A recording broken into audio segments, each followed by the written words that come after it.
two lines. This is a kind of comparison between two plays. One is the native Canadian playwright Thomson Harvey, and the other is Asian Canadian dramatist Rana Bose. And what we find is there was a mention of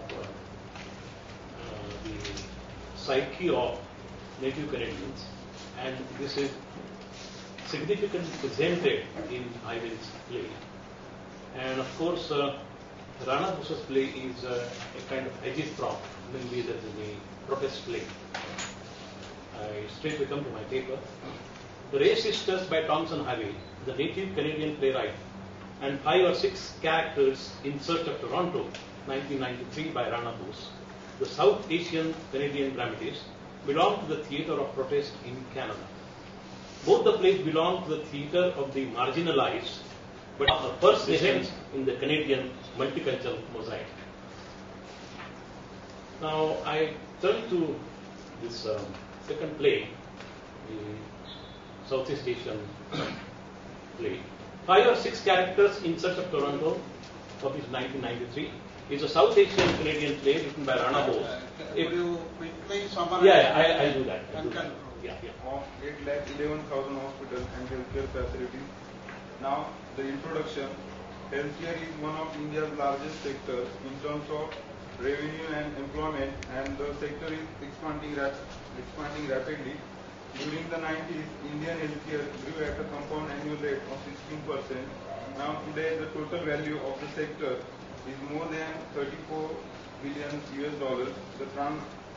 This translates to 34 US dollars per capita, or roughly we can say 6% of GDP. By 2012, India's healthcare sector is projected to grow to nearly 14 billion US dollars. Many Indian hospitals have secured accreditation from the British Standard Institute and Joint Commission on Accreditation of Healthcare Organizations. NHS UK has indicated India to be a preferred destination for surgery. Then the next comparative analysis of India versus Canada.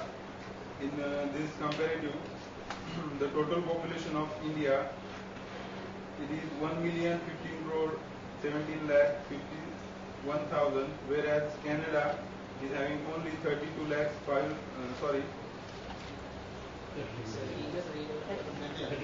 32 million total government expenditure on health as percentage of total government expenditure on health.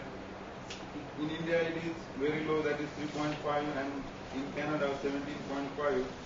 Out of pocket expenditure as percentage of private expenditure on health, 94 in India and 48.7 I think you in can Canada. come to the conclusion of giving these statistics. Now the last point, conclusion and recommendation. The sector has been attaching huge investments from domestic players as well as financial investors and private equity funds such as ICICI Ventures, IFC, Ashmore, and Apex Partners invested about $450 million in the first 6 months of 2008 and 9, compared with $125 million in the same period a year ago. According to an analysis carried out by Feedback Venture experts, PE funds to invest at least $1 billion in the healthcare sector in the next 5 years. According to Venture Intelligence study, 12% of the $77 million venture capital investments in the July-September 2009 quarter were in the healthcare sector. Now the conclusion and recommendation. There is a need to decentralize our health system.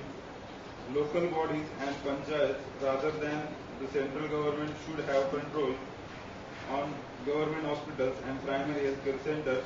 They should have the right to hire or fire a medical practitioner based on his performance, as said by Srinath Reddy, Chairman of the Public Health Foundation of India. We need to improve our management capacity, and the health system should not be doctor dependent.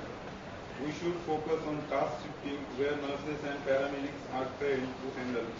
We need more public public-private partnerships in the country. To strengthen our healthcare system, we have to increase our investment in the sector to provide good facilities to people. Said Jinu Das, a senior economist with the World Bank. Thank you, Dr. Prasad and the team. They have done wonderful The work. first section of the paper discusses the characteristic traits of diasporic writing. The second section analyzes S.S. Thanik's only diasporic narrative, Maluka, meaning a tender-aged boy in Attending universities, availability of other educational programs, number of job opportunity due to improved labor market conditions. In spite of all the above mentioned reasons, Canadian educational level are already high by international standards and have been improving over the years. The percentage of 25 to 29 years old with less than high school fell from 20 to 13% between 90 to 98.